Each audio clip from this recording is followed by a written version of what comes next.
నమస్తే. Last time నేను పెట్టిన వీడియో చాలా వైరల్ అవ్వటంతో అందరూ చాలా క్వశ్చన్స్ అడుగుతున్నారు. దాని తర్వాత అంబటి రాంబాబు గారు ఒక ప్రెస్ మీట్ పెట్టి మరీ చాలా బాగా చెప్పారు. 2 నిమిషాలు మా మామ ఇంత మంచి ఆయన అని నేనే నమ్మేశాను. దాంతో ఇసు అంత మంచితనం కూడా ఉంటే బాగుండేది. బట్ ఆయన ఏం మాట్లాడారంటే 4 సంవత్సరాల నుంచి తన మనవడు మనవరాలు ఆయన దగ్గరే ఉంటున్నారని, వాళ్ళని ఆర్థికంగా ఈయనే జాగ్రత్తగా చూసుకుంటున్నారని, అల్లుడైన నేను ఎటువంటి ఆర్థిక సహాయం చేయట్లేదని,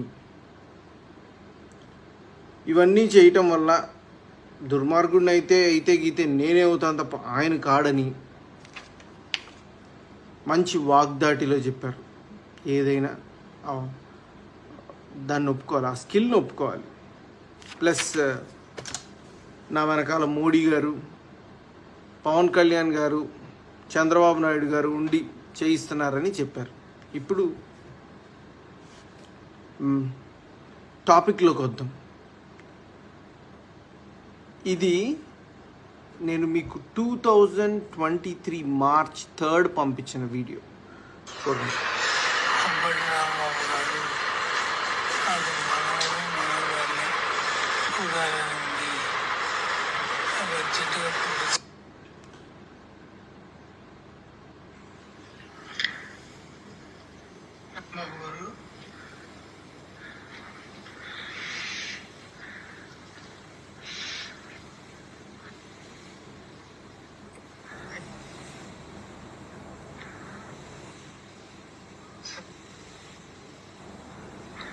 ఆయనకి మాట కూడా రావట్లేదు రాంబాబు గారు, మాట. ఈ స్టేజ్లో కూడా మనవణ్ణి మనవరాల్ని చూడాలనుంది ఐసీయూలో. ఇవన్నీ నేను మీకు ఎన్ని వీడియోస్, ఎన్ని మెసేజెస్ పెట్టాను. I'm ready to do anything. నాకు నా తండ్రి ఆఖరి క్షణాల్లో ఉన్నారు. మార్చ్ 22 నా తండ్రి మరణించినప్పుడు తన మనవణ్ణి మనవరాల్ని చూసుకోలేదని ఒక తాత తన గుండెల మీద ఎత్తుకొని పెంచిన మనవణ్ణి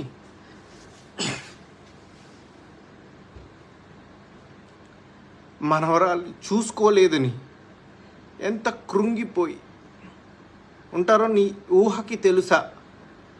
ఇదేనా మీ మంచితనం? దీని గురించేనా మీరు మాట్లాడుతుంది? అంటే మీ ఫ్యామిలీని క్వశ్చన్ చేస్తే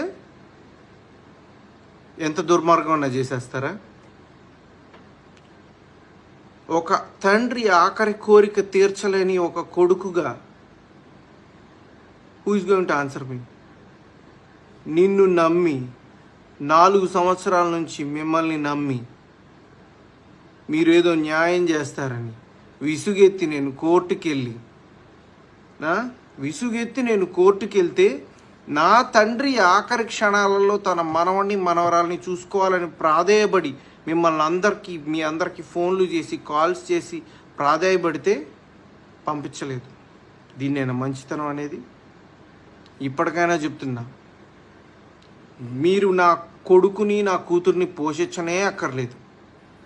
నేను ఆరోగ్యంగా ఉన్నాను, ఆర్థికంగానూ బాగానే ఉన్నాను. నా కొడుకుని నా కూతుర్ని రేపు మీడియా సాక్షిగా నేను వచ్చి తీసుకెళ్తాను. ఓకే చెప్పండి. ఓకే, నా కొడుకుని నా కూతురుని నా ఇంటి దగ్గర డ్రాప్ చేయండి. పోని నేనేమైనా వద్దన్నానా? మీరు రూపాయి పెట్టనక్కర్లా. వాళ్ళని బంగారంలో గుండెల మీద ఎత్తుకొని పెంచుతా. నాన్న అని 4 సంవత్సరాల నుంచి నాకు వాళ్ళకు దూరం చేసి మనిషిలోని ప్రాణాన్ని తీసేసి ఎటువంటి తప్పు చేయలేదు అని ఎలా బుకాయించగలుగుతున్నారండి మీరు?